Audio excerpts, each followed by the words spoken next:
Thank you, everybody, so much for joining us. We're very excited to be able to do this webinar. Griselle is here with us. Griselle is one of our board members and has been just such an amazing supporter of Christina and I over the years. She was actually someone who helped us get our visitation program started back in 2010. At the time, Griselle was doing Know Your Rights presentations at the facility that Detention Dialogues works in. So we're just very pleased to have her, and you know, this presentation I think is going to lay a very good foundation for what we're all going to be engaging with at the retreat. So I'll just turn it over to you, Griselle. Thank you very much. All right, well, thank you everybody for your attention and for your time today. So my name is Griselle Ruiz. I'm an attorney at the Immigrant Legal Resource Center, and I'm also a board member of Civic. I'm very proud and excited to be part of this organization. As you all know, it's done great things and it has a great future coming ahead. So my background in immigration, again, comes from doing the Know Your Rights presentations at various facilities here in Northern California, and also before that doing the same type of work in the Midwest. And currently at the Immigrant Legal Resource Center, I focus on immigration enforcement and trying to combat some of the tools that put people in removal proceedings to begin with. So without further ado, some quick housekeeping points for questions regarding technical issues. Please email Christina, and apologies for these pop-ups. Please email Christina at the email listed right there, or you can call her at 802-999-1025. For questions that you have throughout the presentation, please feel free to bring them up when appropriate. If an issue comes up, you can use the chat box at the right, or you can raise your hand. And again, if you have questions about that, feel free to reach out to Christina. And just to point that these slides are drawn largely from materials that were previously produced by these organizations below. All right, so today's goals: understanding immigration enforcement, and then understanding the detention deportation system and how it interacts or intersects with the criminal justice system. I think everybody here on the call has some familiarity with immigration detention. Either you've been visiting people in detention, or you know, maybe you're new to it, but you probably have some familiarity with it. But we want to take a step back and globally look at the entire system. So how is it that people end up in the system to begin with? Once they're in the system, once you're in the deportation and detention system, what are some of the things that they have to tackle with? What's some of the procedure involved? So we really just want to give everyone a global overview of everything. Okay, so again, today, the basics of deportation and how we got to this point, how the criminal justice system affects and interacts with deportation, because as we'll learn, different collaborations with the criminal justice system is really how we're seeing so many people funneled into the detention and deportation system. And then also how the deportation system works. So those are the big goals in terms of what we're going to learn today. Basics of deportation. Okay, so what is deportation? I mean, that's the big reason that we see so many people, right? That's why they're in detention. That's why they're in removal proceedings. And as an aside, the technical term is removal proceedings, but deportation proceedings, it's the same thing. So I'll probably use removal proceedings today, but note that it's the same as a deportation proceeding. So deportation removal is the expulsion of a non-citizen from the United States. So we highlighted non-citizen because that is an important point. So the only thing that protects you against deportation is being a citizen. Anybody else in the U.S. who is not a citizen can be put in removal proceedings. So this means certainly people who are undocumented, but it also means people who have green cards, people who have been lawful permanent residents for various years, refugees, asylees, all sorts of different statuses that aren't citizens. Any one of those immigration status, those people can still be put in removal proceedings. And when non-citizens are deported, they usually cannot return to the United States for a certain amount of time. Suffice it to say that once you're deported from the U.S., a deportation order in and of itself carries a bar in terms of when you're lawfully able to reenter. But for most people, being deported is going to make their case infinitely difficult if they do ever want to reunite with their family. That's not to say it's impossible, but it certainly makes things all the more difficult. Okay. So how did we get to this point? How did we get to the point where today we're seeing record numbers of deportations and we're seeing record numbers of people being placed in the detention system? So how did we get to this point? So in 1996, we actually had a series of laws that passed, IRA, and EDPA. Those are the acronyms right there that really changed the game in terms of who is subject to mandatory detention, who's subject to mandatory deportation. Basically, those two laws were enacted, and they made all of those consequences much more severe. They made immigration law much more severe in a lot of different ways. So three big things that they did is they created more deportable offenses. They also created and expanded the ground for mandatory detention and mandatory deportation. So for example, today there are a series of criminal offenses that can trigger mandatory detention. And mandatory detention means that you don't even have a right to request a bond hearing in front of an immigration judge. So whereas in the criminal justice system, you have a right to a bond as a matter of right. It might be a very high bond, but you have that right. In the immigration system, you might not even have that right. So you might enter into the immigration detention system and be subject to mandatory detention because of your criminal offenses, and thereafter pretty much be sentenced to having to fight your entire case detained. So you don't even have a right to request a bond hearing in front of a judge. And that can be really benign offenses. So for example, a possession of a controlled substance, that's going to subject someone to mandatory detention. Two petty thefts in California, that'll subject you to mandatory detention, no matter how long ago these things occurred. So we have some really severe laws, and we really saw the landscape change in 1996. And so hyper-enforcement. Today we're seeing record numbers of deportations. In 2012, for example, there was a record number of deportations. There were over 400,000, and deportations continue to go up. We're seeing more deportations actually under the current administration, under President Obama, than under any other president that we've ever seen. This is actually a chart that was produced by the New York Times a bit ago, and it shows the deportations climbing from 1892 to 2012, and you can just see that more recently we're seeing this huge spike. And the reason, or the way that the administration is able to get these huge numbers is that Congress is just putting tons and tons of money into immigration enforcement. In fact, there was one study that said that in 2012 there was more money put in immigration enforcement than there was in the FBI, the DEA, and all other federal enforcement agencies combined. So tons of resources going into this.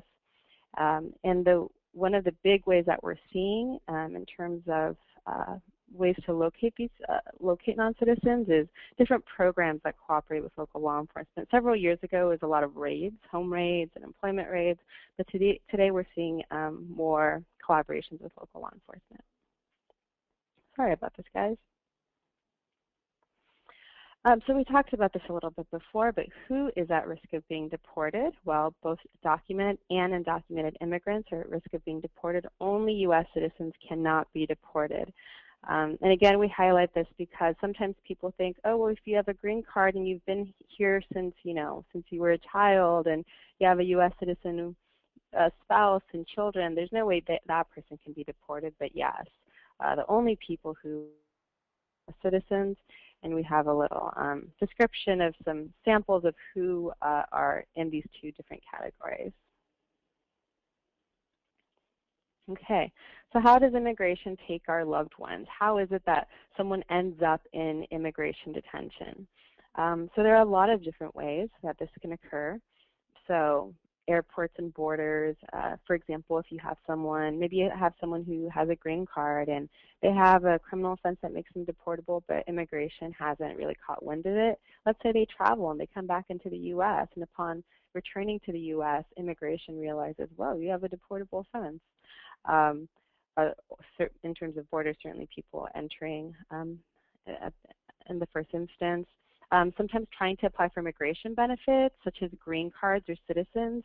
I actually remember seeing a woman in detention who she was a longtime green card holder. She had a U.S. citizen husband and U.S. citizen kids, and immigration actually caught wind of her deportable offense because she was applying to naturalize. So she was applying to become a citizen, and during that process, you actually have to submit to a background check. So when she did that, immigration realized that she had this deportable offense and then put her in proceedings. So you actually want to be careful about telling people to naturalize or even renew their green cards, because for some people it may be a good decision and for some people it may not be. Raids at home, work on the street, those haven't necessarily entirely stopped. And then also through the criminal justice system again, getting stopped by police on the streets, being turned over after the adjudication of a criminal case. We're going to focus right now on the criminal justice system and how that interacts, because really that's one of the biggest ways that we're seeing people turned over to immigration. So this is just a little visual of the criminal justice system. So, you know, and it's important to have some understanding of this to understand where immigration intersects at which points. So, you know, someone might be arrested for a criminal offense, for allegedly committing a criminal offense. Afterward, they're booked into jail, and usually their fingerprints are taken. There will be time in jail, you know, like the immigration system. Actually, the person might fight their case detained the whole time in the criminal justice system, or they might bail out or bond out. And then there's a big, it's really important to know that there is a difference between when something has just been charged in the criminal justice system and when it actually turns into a conviction. So, you know, here in the U.S., you're innocent until proven guilty. So know that there is a big difference, and also a difference in the immigration case for someone if they have a charge as opposed to conviction, and then post-conviction. Okay, so criminal immigration pipeline. Again, immigration enforcement can interact or can appear at every one of those junctures, at the arrest, at the courthouse, at the jails, at probation and parole, meaning that immigration can get access to somebody or can identify somebody at various junctures. And that's because they have programs and different programs targeted to each one of those, which we'll go into in a little bit. And the biggest way that this happens is through the ICE Access program. And again, a reminder, we're getting into more complex topics, so feel free to raise your hand or use a text box, and then Christina will let me know if there are any relevant questions. So today, there's a broad umbrella program called the ICE Access programs. They're basically agreements. And a side note, when I say ICE, that's Immigration and Customs Enforcement. I use that sort of interchangeably with the term immigration. We're really just talking about federal immigration. There's supposedly, so the ICE Access umbrella program is supposedly meant to enhance safety and security. What they're being used for is to target non-citizens to place them in removal proceedings. So ICE Access is a broader umbrella term, and then within ICE Access we have all of these different programs underneath it. So we have Secure Communities, the Criminal Alien Program, the 287G program, and all of these other programs. So these are all individualized, distinct programs that all sort of have the same aim, which is to cooperate with local law enforcement to identify non-citizens and deport them. So today we're going to take a little bit of time to talk more in a more detailed fashion about the Criminal Alien Program, or CAP, Secure Communities, and then also the 287G program. And we're going to focus on these three ICE Access programs because they're really the three that result in the most deportations. Okay, so 287G agreements. So their 287G agreements don't exist everywhere in the U.S. They exist in certain jurisdictions. So a 287G agreement is a contract that a locality can choose to enter into with immigration. So it's entirely voluntary. And once a locality enters into this agreement, it enters into this contract, it gives them the authority to enact, or not enact, but it gives them the authority to practice immigration enforcement in some capacity. So for example, right now, it's unlawful for a police officer, for a city police officer, for example, to stop somebody because they suspect that because they suspect an immigration violation. So, you know, here in San Francisco, a San Francisco police officer can't come up to somebody because they think that they're an immigrant and they want to put them in removal proceedings. That's not okay. That's totally, you know, there's separation of power issues there. They're not allowed to do that. However, and the reason they're not allowed to do that is because federal immigration law is only within the jurisdiction of federal officials. However, if a locality enters into a 287G agreement, certain officers in that office will be deputized and will essentially be able to turn into mini ICE agents. So they will be able to engage in inquiries as to whether someone's undocumented. They will be able to, you know, once someone's in jail, see if someone's an immigrant or a non-citizen, and then be able to turn that person over. So they're really, really scary things because essentially you're turning local law enforcement officials into mini ICE agents. Excuse me. However, there are only a few, these agreements don't exist in every single locality. For example, in California, there are 4 that are either active or that are being considered, but that's still, you know, 4 too many. And you can actually go onto the ICE website and look up whether or not there's a 287G agreement nearby. Any questions on that? Because that's sort of a big, complex topic. Again, feel free to ask questions throughout. Another big program is the Criminal Alien Program. And this is actually one of the biggest programs in terms of identifying people, because the Criminal Alien Program exists in some capacity in many, many, many jails. So basically, the Criminal Alien Program is a process through which ICE agents physically go into jails to identify and screen local inmates to see if they are non-citizens. So it's ICE agents physically going in and, for example, asking for the booking sheets.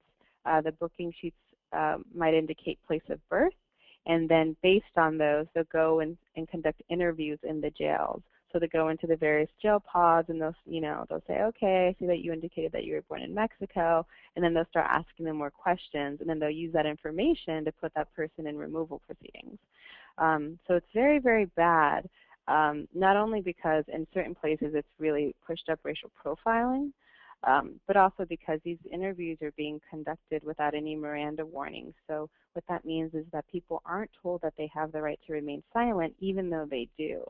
So obviously people get scared and people just start answering questions, and it's essentially giving ICE just free access to all of these people. So it's a very, very bad, scary thing. Apologies about that. This is just a sample of what a booking sheet might look like. And again, this is, we're talking about when people are booked into jail, into criminal jail, so in their criminal proceedings. So you can see the highlighted portion might ask for their race, birth date, social security number. Below that, you see that it may ask about a birthplace. And that's usually where people indicate, if people indicate that they are born outside of the U.S., ICE will use that information to then engage in interviews. And actually, let me take a step back. In terms of the CAP program, and at the ILRC we do have a guide that if people are interested, I can distribute it, that just gives more information about the Criminal Alien Program. But it looks really differently from jail to jail. So in one jail, it might be the practice of ICE agents going every single day at 5 a.m. At another jail, it might be ICE agents just going every Tuesday. At another jail, it could be ICE actually having an office and office space at the jail, such that they're at the jail every single day. So it really looks really differently in every different place. So these are, I just wanted to give you folks some booking know your rights. So I know that one thing that can be very frustrating when you're sitting in the position of being a visitor and seeing someone who's in such a vulnerable position, or even talking to other people in the community, you want to be able to help as much as you can. So these are just some quick know your rights tips. This is most helpful to somebody who either is early on in their criminal case or maybe hasn't been in a criminal case, but it's just good to know your rights ahead of time. So if these are things that you can pass on to community members. Basically, when it comes to immigration officials, never volunteer any information about immigration status, place of birth, or social security number, never signing anything that they don't understand, never speaking to an ICE agent, asking ID for anyone who interviews you, asking for an interpreter, asking for an attorney. There is a downside that in not providing these questions during booking, it could result in the denial of bail. And these are just some quick points to sort of summarize what we said before. So don't say anything, don't sign anything, don't lie, and ask to speak to your lawyer. And this actually applies in the immigration system too. In the immigration system, we also don't want people to say anything or sign anything, and certainly not to lie. And another quick point here too is that sometimes ICE agents can even ask people to sign stipulated orders of removal. Sometimes they'll tell people, oh, well, once you're transferred over to immigration, you're probably going to be detained. You might be transferred to someplace far away like Arizona. You're going to spend months and months fighting your case, and you're eventually going to be deported anyways. Really, you should just sign for your voluntary return. And then what people don't realize that they're signing is that they're actually signing a stipulated order of removal, which is actually the same as just a deportation order. So people will often be pressured or coerced into signing these things, not realizing that they're signing away their right to see a judge, that they're signing away their right to fight their case. So that's what we always emphasize. Don't sign anything, and don't say anything. Okay, secure communities. So secure communities, or SCOM, is a system that, another way in which immigration can cooperate with local law enforcement to identify non-citizens. It's automated. So whereas CAP is the practice of ICE agents physically going into jail, secure communities is automated. So basically what happens, it's an automated fingerprint sharing program, really. So what happens is, let's say someone's arrested by local law enforcement. They're booked into jail and their fingerprints are taken. So for a long time, these fingerprints have been shared with the FBI. And starting in 2008, the Secure Communities program started, and those fingerprints started to be shared also with immigration. So now someone's booked into jail, those fingerprints are shared with the FBI, and now they're also shared with immigration. So what happens is that when those fingerprints are shared with immigration, immigration is able to see if they've had contact with a person in the past. And if they have, then there's a hit. So for example, let's say someone got an order of removal at the border as a child, that might come up in the system, or it could come up in a lot of other ways. And if there's a hit on immigration side, then what they'll do is they'll issue an ICE hold. And we'll talk about an ICE hold later. But all of these programs, Secure Communities, SCOM, CAP, 287G, those all result in the issuance of ICE holds, which is actually the piece that effectuates taking custody of the individual. Where is SCOM active? SCOM is now active in every single jurisdiction in the U.S. So anywhere that you're arrested in the U.S. and your fingerprints are taken, those fingerprints are now automatically shared with immigration. And going back, one quick point, the reason that immigration has all of these different programs is that it's possible that you might be caught up by one program and not by another. So for example, let's say you have someone who's never had any previous contact with immigration. That person might not be caught through SCOM because immigration doesn't already have information on that person. However, that same person could be caught by CAP because there are ICE agents going into the jails and interviewing people. This is just a note. Immigration says that in all of these programs that it prioritizes certain criminal aliens, which is a really, in terms of framing, that's really important because criminal alien sounds maybe to the common person like a very scary thing, maybe like a very dangerous thing. But in fact, a criminal alien can be it's really any non-citizen with any type of criminal offense. So you have a DUI, you're a criminal alien. You have a first-time possession of a controlled substance, you are a criminal alien. It's really anybody. And as we'll learn later, even things, immigration terms like aggravated felonies, that can actually include really benign, really minor offenses. So just remember that as you hear these terms, there's clear framing on immigration's part. Same with secure communities. When you hear how that program is phrased, you're like, oh, secure communities, that sounds like something that's going to make me safer. So, all of the framing is very intentional. All right, so key tool, ICE hold requests. So detainers. So people use different terminology. They'll say ICE holds, immigration detainers. It's all the same thing. It's basically a request from immigration to local law enforcement to detain someone, to hold someone after release from their criminal case so that ICE can have more time to go and pick up that person.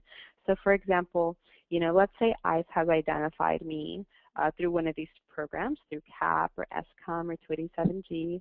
They issue an ICE hold. After my criminal case is over, and let's say right now I've been detained in the criminal case the whole time, let's say I've served all my time and I'm set to be released. Instead of releasing me, the local law enforcement may respond to the ICE hold and may hold me an additional 48 hours plus weekends and federal holidays so that immigration has time to come and pick me up. So instead of being released like any citizen or anybody else, they're going to hold me additional time, not for the criminal case, but for this immigration, on this immigration ground, to be able to turn me over to immigration. And then certainly, once people are turned over, they can either be removed or they can either remain, but that's when they're funneled into the immigration detention system, is after ICE takes custody. Does that make sense? I think this might be a good, this chart and understanding this is kind of important. So do folks, maybe I'll just take a quick second to see if folks have questions about that.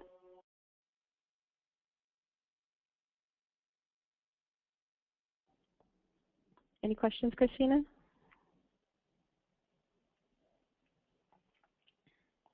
Okay.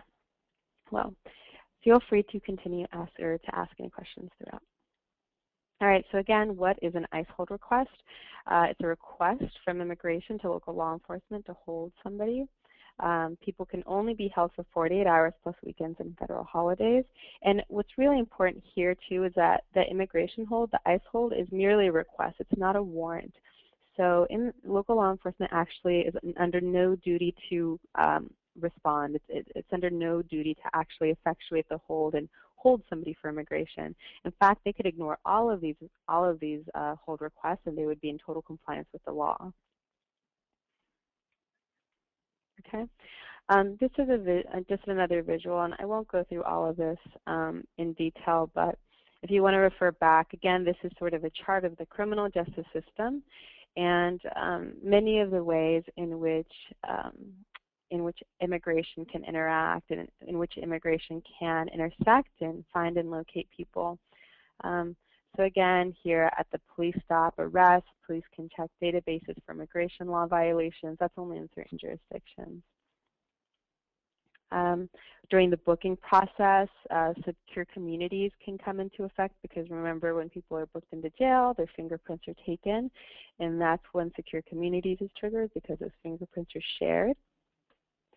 287G, law enforcement in jurisdictions that do have 287G programs, you have local agents, again, who are deputized, who might just be a local, regular sheriff's deputy, but that individual may be deputized to act as an ICE agent in some capacity. And then also, again, under CAP, you have ICE agents in certain places regularly going into the jails and interviewing people. These programs can also affect someone's criminal case in other ways. So if someone has an ICE hold, for example, in certain jurisdictions, they won't give them bond, or the county jail won't let them bail out, or maybe the judge will set a higher bail because of that immigration hold. And then also people might even be denied access to rehabilitative programs. So in California, we have something called Prop 36. For someone who has a first-time possession, instead of more jail time, or instead of jail time, what they'll get is rehabilitative programs. but in certain places, once a judge or once a prosecutor sees an ICE hold, they don't even give them access to those programs. So this is just to give you a sense of how immigration is cooperating with the criminal justice system to find and locate people in all of these various ways, and then how also those ways can also negatively affect a person's criminal case, which ends up affecting the immigration case. And then, post-conviction, illegal reentry. Illegal reentry is a really important point. So, if someone has an order of removal, a prior order of removal, and they re-enter the United States, then they're subject to illegal reentry. So whereas immigration law is generally civil, so all of these, immigration, deportation proceedings, it's all civil as opposed to criminal in the criminal justice system. Illegal reentry is one offense that has to do with immigration, that does have an immigration aspect, but does subject you to criminal prosecution. So again, that's for people who have prior orders of removal and try to re-enter the U.S. unlawfully. You can be prosecuted in federal court, and it carries a sentence of up to 20 years. So, I would always tell people who I met, if you do get an order of removal, you need to know what you're risking if you come back. You could be risking prosecution for illegal reentry. It carries a sentence of up to 20 years, and it's one of the most prosecuted crimes at the federal level. So it's a very real risk. Okay, so that was sort of a basic overview of how it is that people end up in removal proceedings or even end up in ICE's custody. So I'll talk now more about what happens once someone is in immigration custody. When someone is in ICE's custody, what happens then? And this is the point where folks here on the call are seeing people. All right, so why would someone even be turned over to immigration to begin with? So there are various grounds of removal. Here we're going to talk about the conviction-based grounds of deportation, so crimes. Crimes that can prevent people from getting green cards, from getting status, crimes that can trigger deportation and can result in denying naturalization, and then also immigration grounds. So I'm sure you all know that you can be put in removal proceedings for criminal convictions, but also for things that have nothing to do with criminal offenses. So for various immigration grounds, and again, immigration law is civil. And even just being undocumented is enough. So even if you have someone who has absolutely no criminal history and they've been in the U.S. forever, if they're undocumented, that's enough basis for them to be placed in removal proceedings. So there are various grounds. Yeah, go ahead. Oh, I'm sorry. I just saw a couple questions come up here. Sure. Is this okay? Okay. So John is wondering, if bond has been granted, is it legal for the jail administration to block release when the bond is posted? No, it's not. It's not, and that's actually something that we've been trying to advocate on for a long time. So the judge actually should not be denying bail as a practice. That shouldn't be the case. And even when bail is posted in the criminal case, the jail should not be denying the ability for people to pay bond. In fact, that was happening in LA.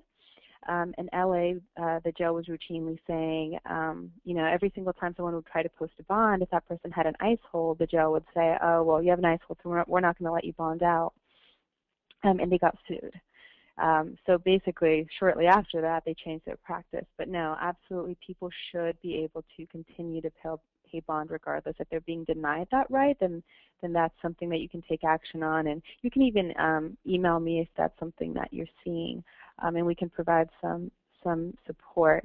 There is one nuance there, though, is sometimes a person may or may not want to pay the bond if they have an ICE hold. So this gets a little bit more detailed, but let's say we have a green card holder who's being charged with a possession of a controlled substance, which is a removable offense. Let's say that person has bond in their criminal case, and that person wants to bond out because they don't want to stay detained for their criminal case. Their public defender may actually advise them not to pay the bond if they have an immigration hold, because if they pay the bond and that immigration hold is triggered, and because of that hold the person is transferred over to immigration, once they're transferred over to immigration, immigration won't transfer that person back for their criminal case. Because you're paying bond with it when the criminal case is still pending, and once you're transferred over to immigration, immigration won't transfer people back for their criminal cases. So basically, what happens to the criminal case is that criminal case stays open. That person can actually get a bench warrant. They'll lose their bond money. And it might be the case that you actually want that criminal case adjudicated for the immigration case. Because, for example, for LPR cancellation, which is one form of immigration release in immigration court, you only get that once in your life.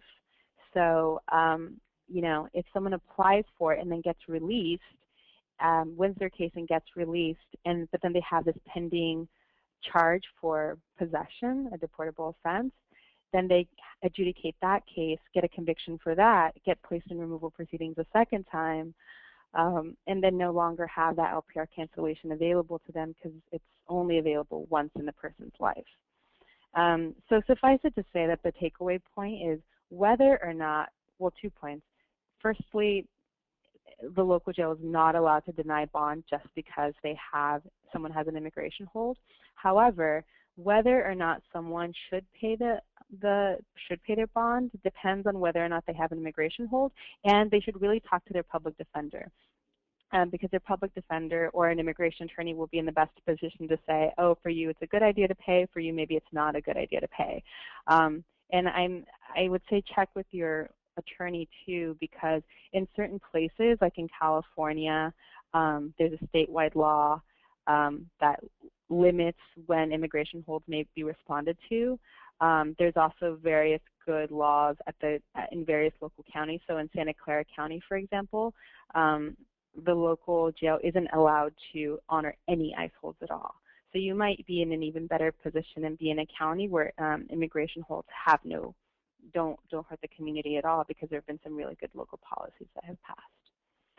So it's a really long answer, but does that all make sense? Yeah, that's a great answer. Thank you, Rochelle. Okay. And there's just a couple more.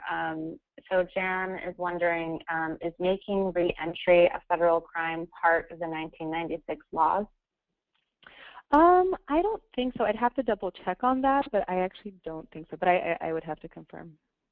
Yeah, I don't think so either. I would also have to check, but I'm pretty sure that was part of Operation Streamline, is where that reentry being a federal crime started to go into effect later than 1996, I believe.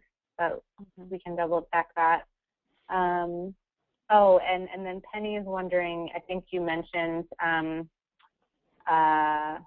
maybe you mentioned OIR, but she's wondering what that OAR or OIR, something that you said, I think she wanted clarification on. Maybe EOIR? Oh, so EOIR is immigration court. And then OR is being released on your own recognizance. So that can happen in the criminal justice system, and it can also happen in the immigration system. So it's just an acronym that people will use, but it's basically you're being released on your own recognizance. You don't actually have to pay a bond. You just have to promise to come back. You know, we're just going to release you on your own. You don't actually have to pay an amount. So that's, sometimes people will say OR, and those are good questions. Sometimes, you know, when you're used to, you know, speaking to other people who know these acronyms, and it's easy to use them without explaining them. So thanks for keeping me accountable on that. Great. Well, thank you. That's I don't see any more questions here, but again, people feel free to just write them in, and I'll let Gricel know. Okay, great. So again, recap in terms of being placed in removal proceedings. It can be a criminal offense, or it can even be just being undocumented. So there are a lot of different grounds, but again, could be something conviction-based or could be something immigration-based. Okay, and here are a couple or several common common grounds of removal, common criminal grounds of removal. So these are, if you guys ever during your interviews are seeing people's notices to appear, the charging document in the immigration case, because for an immigration case to be initiated, you need a charging document, the same as in the criminal justice system. The criminal justice system, it might be, the information or, the charges. They're usually placed on some type of document that lists the charges. Same thing in the immigration system. There's a notice to appear. And that's the thing that lists out charges that the government is placing against a non-citizen. So on those documents, you'll often see, that the government's alleging that someone has an aggravated felony or a controlled substance conviction or a ground of domestic violence. And that's because these are various grounds in the immigration system that trigger removal based on the criminal offense. So a couple important points here. These are terms of art in immigration law. So basically remember that immigration law is federal. So basically these are federal immigration terms, and depending on the state's statutes, because state statutes vary. So for example, a DUI in California is going to be maybe different than a DUI in Arizona, meaning the elements or the offense, the things that you have to do to violate that law may be different because states have just developed differently in how they develop their penal code. Immigration will usually be alleging that some criminal offense at the state level is triggering this federal immigration categorization. So suffice it to say that these are all terms of art in immigration law.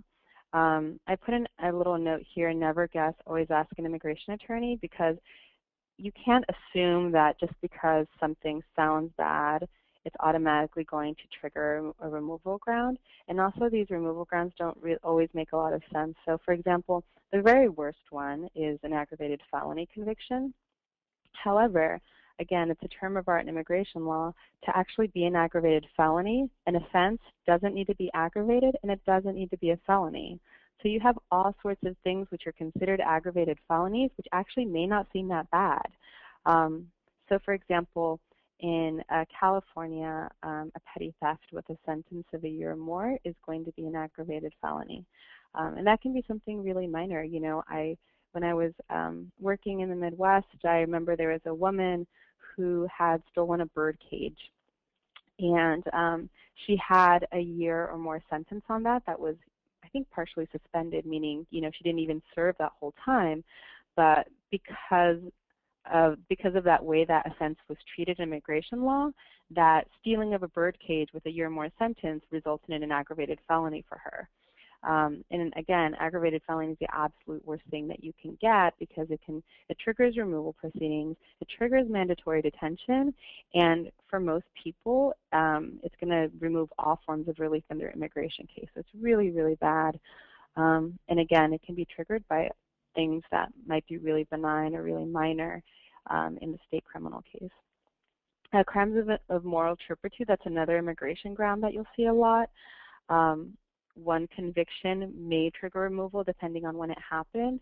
And again, this is a really nebulous term. It includes all sorts of things, theft offenses, fraud offenses, but the law is constantly changing in terms of what it includes and what it doesn't. Crime of moral turpitude, if you have two offenses that are crimes involving moral turpitude, that can trigger removal proceedings. Any controlled substance conviction will generally be really bad. But, depending on the offense, the person may still have a way to fight their case. Same with the CIMTs, which is the acronym for crime of moral turpitude. Domestic violence grounds, firearms or destructive device grounds. And again, just to reemphasize this, I would never guess that, just because someone has a certain offense that it's automatically going to trigger one of these grounds, because the law is extremely complex. The law is always changing. So really, if you have someone who, is asking, do I have a controlled substance conviction? Do I have XYZ? Do I actually have an aggravated felony? You should never go into that analysis. You should never answer. You really can't even use common sense because the law has evolved in such a way that common sense doesn't really apply in the same way. So really just always double check. So these are some samples of the previous grounds that we discussed. Theft offenses, assault offenses, drug offenses, including marijuana possession, though there actually is an exception for 30 grams or less of marijuana. If someone has just 30 grams or less of marijuana, then that actually won't trigger removal proceedings. Firearms offenses, offenses related to domestic violence, stalking, child abuse, sexual abuse. This is just a small sample. So unfortunately, there's a really, really broad category of crimes that can trigger removal proceedings, which is really unfortunate, but it's just, it's good to know. If you do have somebody, if you do know somebody who is, has a criminal case and you know that that person is a non-citizen, I would really, really suggest that that person also get an immigration attorney to provide some consultation on the case, because there are certain things that public defenders or that criminal defense attorneys can do in the criminal case to mitigate the effects in the immigration case. So for example, a public defender might, be able to alter the plea somewhat so that it actually won't trigger removal proceedings, or maybe they'll even be able to plead to something else that doesn't have the same immigration effects. And there's actually a big Supreme Court case called Padilla v. Kentucky that says that the criminal defense attorney has a duty to actually advise on the immigration consequences, because the Supreme Court has realized, whoa, you can have really, really severe consequences for some really, for all sorts of criminal offenses. We want to make sure that people are advised in the criminal justice system when they are pleading. So that's just a side note. Okay. So overview, map of the detention and deportation system. So maybe recall that we saw a similar visual for the criminal justice system. So this would be a similar map, but for the immigration system. And I'll just take a few seconds on this to explain what happens. So let's say someone had been transferred over to immigration custody because let's say they were identified through one of those programs, 287G, CAP, and there was an ICE hold issued, and that ICE hold was honored, and that person was transferred over to immigration. So what happens next? So there's an immigration arrest, and then at that point, people are usually taken to an immigration processing center office, and at that point, an immigration official will decide whether or not the person is going to be released, OR'd, released on their own recognizance, or maybe released on an ankle bracelet like ISAP. Maybe the ICE official will issue bond. We'll say, oh, well, it looks like you're bond eligible. It seems like I'm okay having you be released on bond, and they can issue a bond right then and there. And that's just, we're not even at the immigration judge yet. We're still with an ICE agent in the processing center, like right after the person has been transferred to immigration. Or the person or the ICE official may say no bond. I don't think you're eligible for bond at all, or I just don't want to give you any bond, and I'm going to transfer you over to immigration detention. So that initial custody determination is made here. Then if the person, didn't get a bond, or they got a bond that was too high, then they're transferred over to immigration detention. And that's the piece that folks here that are more familiar with. Immigration detention centers can be all over the country. The person might be transferred even to an entirely different state. And then depending on whether or not that person is eligible for bond, that person may or may not fight the rest of their immigration case outside with their friends and family, or detained in a detention center. And again, the person will have to see if they're eligible for bond. Some people are subject to mandatory detention. If they are eligible for bond, then they can request a bond hearing from the immigration judge. A side note, you can only request a bond hearing once, or rather you only get one bond hearing. So it's important that people do it right, that people prepare adequately, because there are certain circumstances in which you can get a second one, but it's very difficult. And then, depending on where the person's at, they'll fight their case in front of the immigration judge. If you're detained, that can be months, that could be longer. If you're not detained, if you're outside, then those cases usually will take even years. If you lose your case in front of the immigration judge, or if you win but the government appeals, then the next appellate process, the next level of appeals is the Board of Immigration Appeals. So what that means is if you lose your case here, if the government appeals, then the next step to fight the case is here at the Board of Immigration Appeals. The cases get more difficult to win though when you're at this level. If the case is lost at this level, then you can go to whatever relevant circuit court you're in. So here in California, the Ninth Circuit. And then the next level would be the U.S. Supreme Court. So the U.S. Supreme Court does not have to take all of the appeals. They only take certain cases. Questions on that? It's a lot of stuff. It's a lot of information for one slide. Yeah, so actually, Grissel, Bud had a question. He asked, is the BIA just a rubber stamp for immigration court?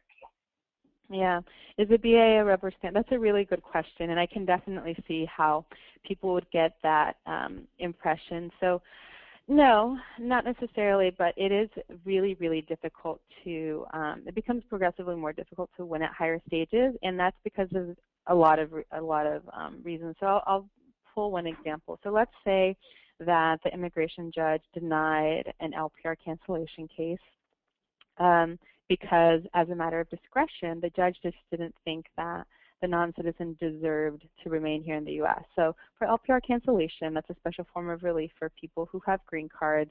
There are some other qualifications that you have to fulfill too. Once you're legally eligible for it, the next question is, do you deserve it? As a matter of discretion, do you deserve to remain here in the U.S.? And then the judge looks at a series of factors, family ties, how long you've been here, all sorts of things. So the judge can decide, yes, you do deserve it, or no, you don't deserve it. Let's say in our case, the judge said, no, I don't think this person deserves to stay here. That person can then appeal to the Board of Immigration Appeals, but the Board of Immigration Appeals is going to decide, they're not going to decide, does this person deserve to stay here? They're going to decide, has the judge abused their discretion in this case? So they're looking at a very different question. Has this judge abused his discretion? Is it possible that you could decide that this person deserved or didn't deserve to stay here, or was the judge just totally off?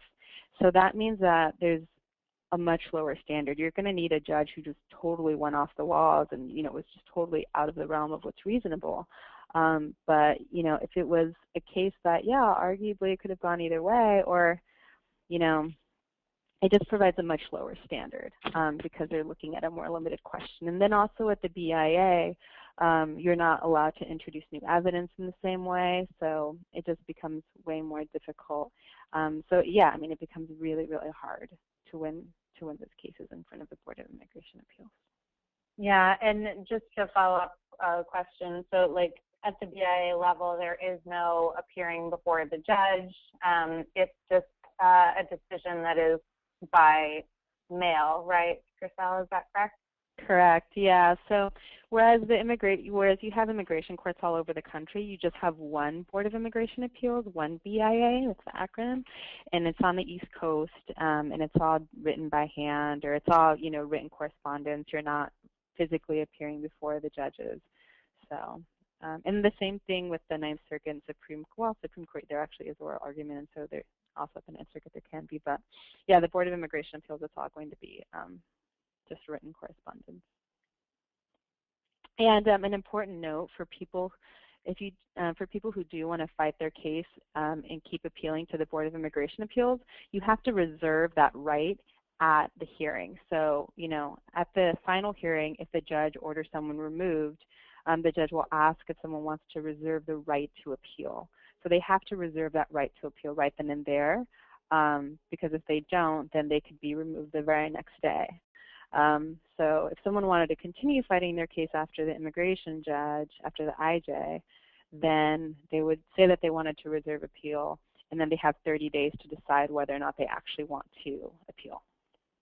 So there are a lot of really important deadlines throughout this whole process, actually, a lot of really important deadlines, because rights can be waived, an entire case can be changed if someone misses a deadline. Okay. So immigration detention. Excuse me. So the U.S. has the largest immigration detention infrastructure in the world. Up to over 400,000 people may be detained each year for civil offenses. And And people are detained, including longstanding LPRs, asylum seekers, refugees, and others. Again, many people may be subject to mandatory detention. And a very big point here, too, is these are civil proceedings, you know, and it's really unfortunate that a civil proceeding can subject you to many of the same consequences of a criminal case, but without many of the same protections, and we'll sort of see how that plays out in the following slides. So this is actually from the Civic website. The link is right there below if you want to go to it and get even more information. But this is a map of some of the detention facilities in the U.S. So you can see that immigration detention facilities are everywhere. And when I say immigration detention facilities, these can look at the character of these facilities can really change. So in a lot of places, it'll be contracts with local county jails. So someone might say that there's an immigration detention facility, but it's actually a local county jail, and it's just that immigration has a contract with that local county jail to detain people. So for example, they might pay, you know, $100 every day for the county to hold somebody for immigration proceedings. So they're actually in the local county jail, but they're technically there for immigration proceedings. And they can also be for, there are also for-profit prisons that hold people.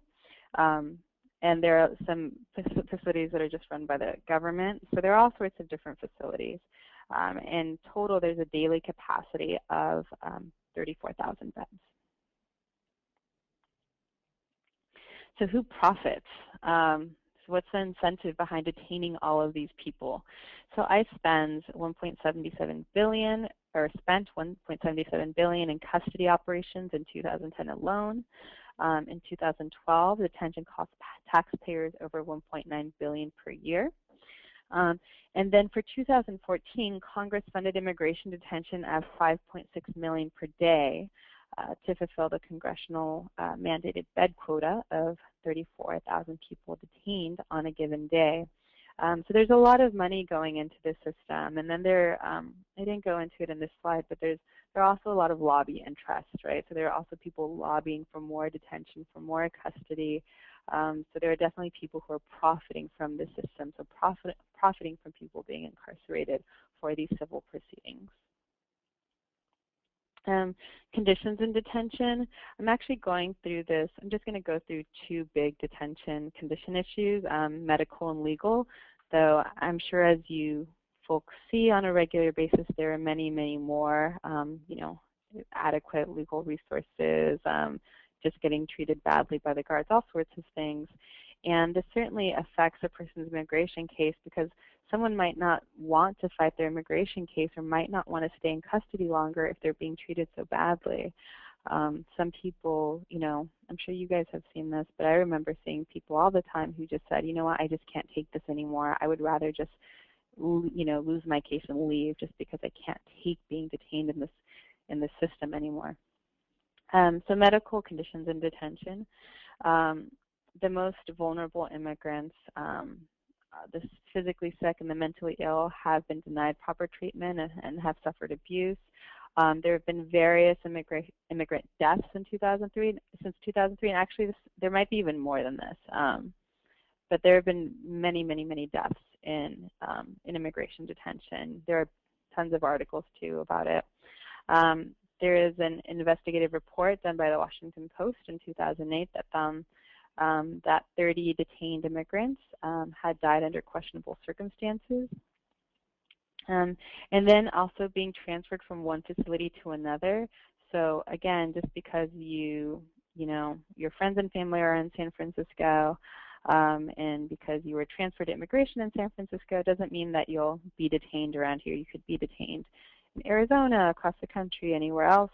All of these transfers affect access to counsel, family visits, access to critical medications. You know, I actually remember having a client who, you know, was mentally ill and having to fight for her to get her right medications because she'd been transferred from one facility to another, and there wasn't a record of, you know, what medication she should be taking, and it was just a lot of red tape to get through to make sure that she was getting proper medication. So all of these things, can affect someone's case. Legal access and detention. So again, this is another place where the fact that these are civil as opposed to criminal, it makes a big difference, because once you're in criminal proceedings, you have certain rights that attach as a matter of law under the Constitution. You don't have some of those same rights in the immigration system because it is civil. So for example, in a criminal justice system, you have a right to an attorney at the government's expense, meaning if someone can't afford an attorney in the criminal justice system, then the government has to provide them one, so they have to give them a public defender. However, in immigration detention, you have a right to an attorney, but not at the government's expense. So there's no public defender. As a result, about 84% of detained immigrants are totally unrepresented, which is a really scary thing considering how complex immigration law is. People will commonly say that the two most complex areas of law are tax law and immigration law. So to expect people to represent themselves on their own, trying to decipher these really complex laws is just a really scary thought. There are also big access issues. So access with phone systems, mail systems, inadequate law libraries, limited visits, no required basic legal orientation. In certain places you will have Know Your Rights presentations that are provided by nonprofits or that there's limited government funding for. But in a lot of places, people will just go through this entire immigration system without ever even receiving a proper orientation about what their rights are, how they should be looking at their cases, what they might be eligible for. And if you add on top of that language barriers and education barriers, then it's really difficult for most people to navigate. Just a couple other questions, and this is just going back, I guess, to your last slide. But so Penny's wondering whether the Ninth District Court, whether it can be a very involved process, and then related to this. Angela is wondering, are there any stats on the success fail rates at the immigration judge level, at the BIA level, and at the Ninth Circuit level? Yeah, so for the Ninth Circuit, once you're appealing at the Ninth Circuit, that is another process that typically is going to be entirely done by paper. There are oral arguments at the Ninth Circuit, but it can also take a very long time. So it just depends. I mean, that's why when we talk about if someone's appealing their case, they can actually be detained for years and years. Because when you take fighting the case in front of the immigration judge, plus fighting it in front of the BIA, plus fighting it in front of the Ninth Circuit, all of this entire process can easily take years, all taken together. The one side note is that, and this varies from jurisdiction to jurisdiction, but at least at the Ninth Circuit, once you're at, here in California and some other surrounding states, once you're at the Ninth Circuit, you are able to request a bail hearing or a bond hearing in front of the judge, just by virtue of having been detained for such a long time. So once you're at the Ninth Circuit, it doesn't matter what your criminal background is, even if you are otherwise subject to mandatory detention, you can request a bond hearing here. That's not to say that the judge will grant you bond, but you do have a right to request a bond hearing. And we do have some developing law to try to get a bond hearing for people early on at this stage, even if they are subject to mandatory detention. So there have been some recent cases there in different places that are helpful in that regard. And then what was the other question? Go on. Oh yeah, before I read that again, I'm just wondering, so how does can you explain like how this ability that people are in such prolonged detention? We know people who have been at Etowah, for example, for 7 and 8 years. So as you said, this is because their appeal process is really long, but how does that interact with the Supreme Court decisions about the length of detention, that that people can't be held more than, I think it's 6 months after they've been ordered removed. So is that excluding the appeal process? Yeah, it's excluding the appeal process. So you're talking about Zidvitas. That's a Supreme Court case that basically says that once someone has a final order of removal, and if that person's country of origin won't accept them, then you can't hold somebody indefinitely. So what was happening for a while is, let's say you have someone from Cuba. Because of the U.S.'s relationships with Cuba, Cuba basically won't accept anybody. So if someone's deported to Cuba, Cuba just won't accept them. So that person has to stay here. So for a while, the government was just detaining people after the final order. Since they couldn't deport them, they were just keeping them in jail. So that actually was litigated, and the Supreme Court said, no, you can't do that. What you can do is after you have that final order, you have 6 months to try to deport that person. And if that person is cooperating, and if you can't deport them within 6 months, then you have to release them. And then there's people. Yeah. Okay. Thank you. Yeah, so the question that Angel had is, are there any stats on the success fail rates at the immigration judge level, the BIA level, and the Ninth Circuit level? And then he has a follow-up. He asks if it's at the Ninth Circuit level, to what judge would one request bond? So if it's at the Ninth Circuit, you're going to request it with the immigration judge. And there are practice advisories on that. So for the Ninth Circuit, the case is called Casas Castrillon. And I think the ACLU has a really good practice advisory and like a pro se guide for people to guide them through how to request that bond and what they need to do in like a sample motion. So I would look for the ACLU guide on that if you want to, you want to distribute that.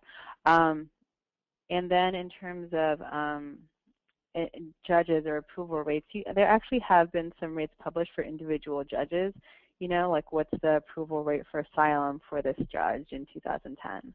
And I think, Christina, you might know this off the top of my head, maybe that's through TRAC. Yeah, I think it is actually. I can look for that to send out to folks after. Yeah. But at least for immigration judges, there is some limited data on that, so you can get a sense of, oh, do I have a more liberal judge or a more progressive judge or someone who's going to be a little bit more difficult? So I may have to speed through the rest of these slides a little bit, but definitely let me know if there are other questions. So here at the bottom, I just listed a list of pro bono legal service providers for all of the states. So this is published by EOIR, so by the immigration judges, by that office.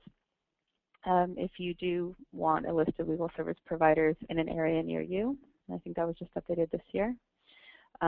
Addressing problems in detention. So ICE does have performance-based national detention standards.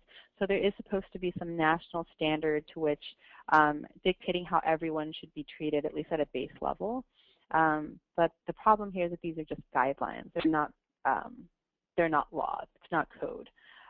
So enforcing these can be really difficult.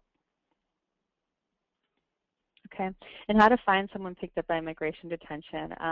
Just a quick slide. If you know that someone is transferred over to immigration detention but you don't know where they are, or let's say you have been visiting someone and then one day you show up and they say, oh, that person's been transferred to another facility. How do you figure out where they are now? So there is an online detainee locator system. The link is right here. You do need some basic information about the person. The A number is helpful, country of birth, for example. But you can find someone there. There is sometimes a delay in terms of when the information is updated. You can also contact the local ERO office or the local enforcement and removal office. And there's a list of offices that are closest, or a list of offices at the link right there. You can also just call a detention facility. And there's also a possibility of waiting for the person to call. Usually that'll be a collect call. And Civic is doing a lot of great work to assist in lowering the prices of some of these calls. And you do want to remove any blocks on your phone if that's something you're open to. So what happens in immigration court? There are three major types of hearings: the bond hearing, the master calendar hearing, and the individual or the merits. Sometimes we'll call it the merits hearing. Immigration bond. Bond is like bail. It lets you get out of immigration custody during your case. By paying bond, you promise immigration that you'll obey certain conditions, including showing up at your hearing. If someone does not show up to a hearing, even just one hearing, then they will automatically get ordered deported. This is very important. you do know that if you do have people or meet people that are getting out on an immigration bond, let them know they have to show up at every single hearing. That's very important.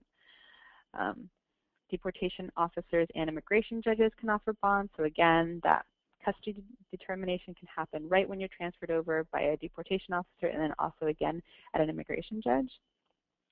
And basically what the non-citizen wants to show is that they are not a flight risk and that they are not a danger to the community. So they have to present a lot of different evidence to show that. And not everyone can get bond, but it's a good idea to ask for it anyways too, because sometimes there might be some debate that goes on about whether or not someone's eligible depending on their criminal offenses, and that can be a more complex legal analysis. Master calendar hearings, what are these?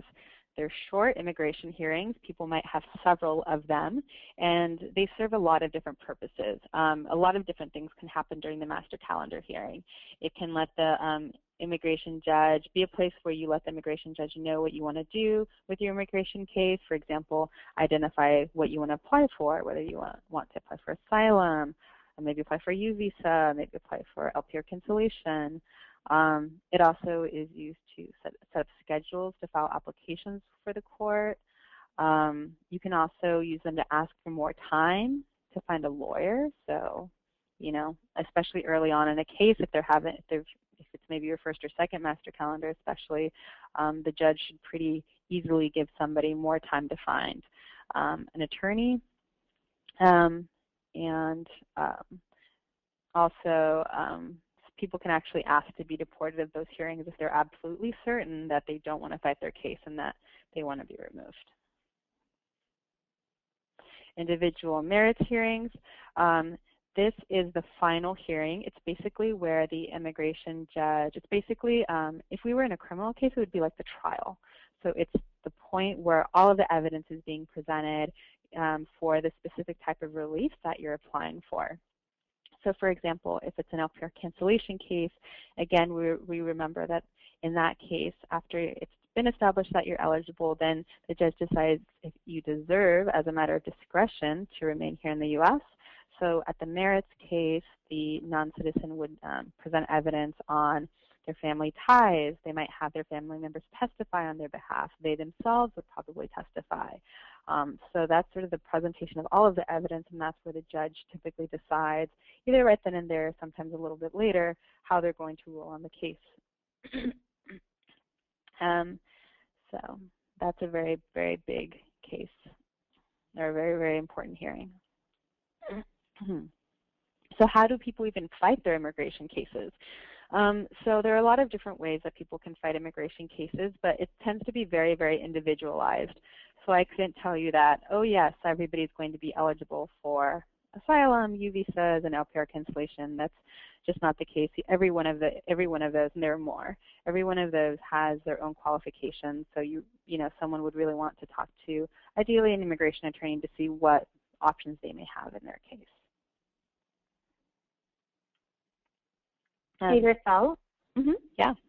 Just a quick question from Bud. If ICE decides to appeal, is the person released pending? No, the person's detained. Okay. Which is really frustrating. Yeah. And then Nancy is wondering whether a reentry charge is always considered an aggravated felony. So illegal reentry is something that's prosecuted in federal court.